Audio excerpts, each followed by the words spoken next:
Hello and welcome to another video. Today I'm going to be reviewing the latest Mount Eerie album as of this recording, Night Palace, and also talking about Phil Elverum's other work because I love his other work and I do need to listen to more of his discography because I've really only listened to his most popular stuff. Don't sue me, but I haven't really delved very deep into the microphone's discography, and don't worry, I'll get to that. But for right now, I just want to talk about the Glow Part 2, Mount Eerie, the album, not the artist that he switched to later on. It's kind of weird, but the album under the microphone's name and this latest album over here, and also A Crow Looked at Me. And yeah, just talking about these albums. So I love The Glow Part 2. I shouldn't need to say how great this album is. I haven't really talked about it on this channel before, but it really is a phenomenal album. I can understand why some people don't like it, because as much as I don't like to say this, it is kind of an acquired taste, because Phil's vocal style, especially on The Glow Part 2, is very one note, very boyish. It's very high-pitched in terms of tone. It kind of sounds like he's like gasping for air, if that makes sense. It's a very breathy, high-pitched, boyish tone, like I said before, and he just kind of sings like that for the entire album, even with the amount of like genre influences that are in the album, with the amount of switch ups that are in the album. He's still singing the exact same way on every single track, even on like the noise rock tracks, on the folk rock tracks. He's still singing the same way. And it just kind of takes a while to get used to, but once you do, it's great. And not only that, the instrumentation, even though it's sloppy, it's all over the place. I love it. I like it for that. The album, just as a whole, is just wildly fucking insane in terms of its shifts, in terms of sound. I would say the biggest one is I Felt Your Shape, going into fucking Samurai Sword, which is it's a change up. I'll say that. I don't want to spoil anything, but yeah, it is an insane switch up. But yeah, I just love The Glow Part 2. It's just hard to put into words how much I like it.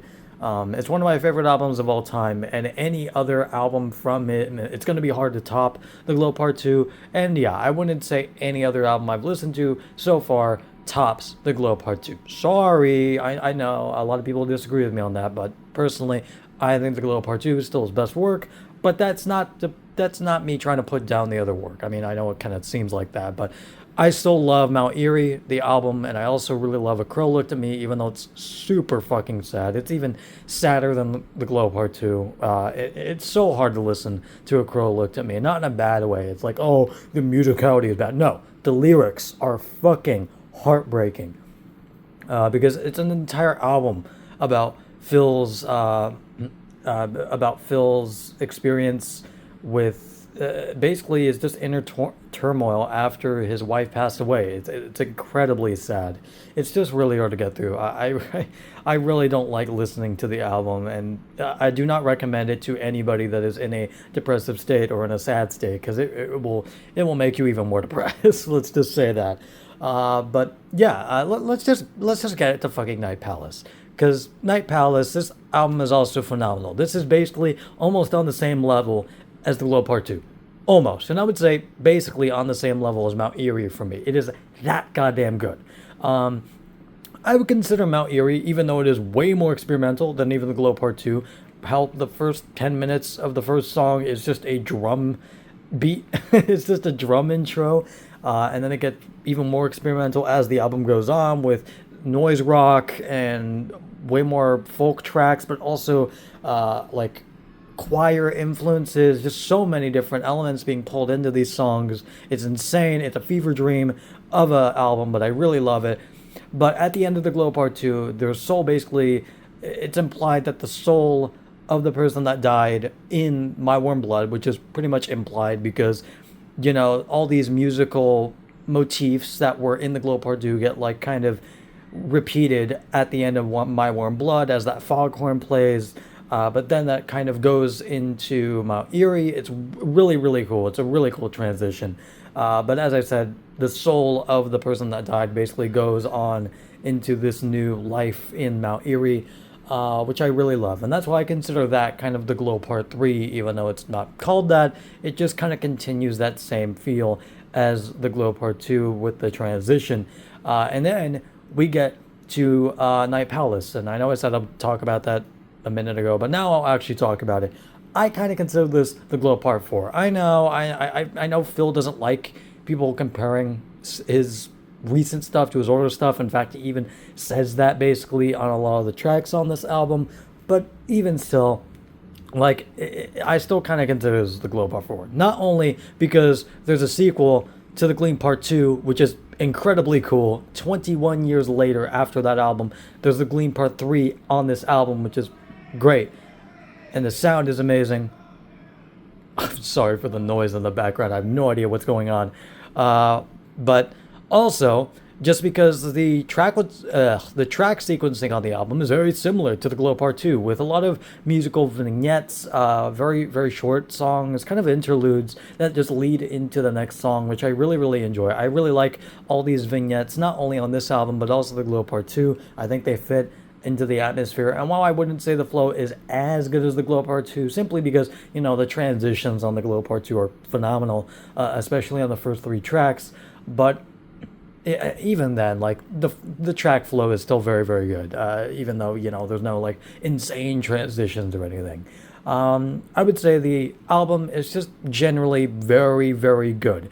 I wouldn't say it's as experimental as the Glow Part 2 or Mount Erie, though. I know some people disagree with me on that, but I just think musically it's not as varied as the Glow Part 2 or Mount Erie. Maybe it's probably because Phil just doesn't have the equipment or just access to the amount of instrumentation he had 21 years earlier when he was with the microphones, just under the microphone's name. He probably just doesn't have the same, kind of access that he did back then. So that's probably why. But, as I said, this is more of a straightforward album than the Glow Part 2, but that's not to mean it's bad. As I said, this album is on the same level as Mount Erie for me. It is that goddamn good. And by the way, all these four albums, including A Crow Looked at Me, are 10 out of 10s. Like, they are just phenomenal albums from front to back, and as I said, this is no exception.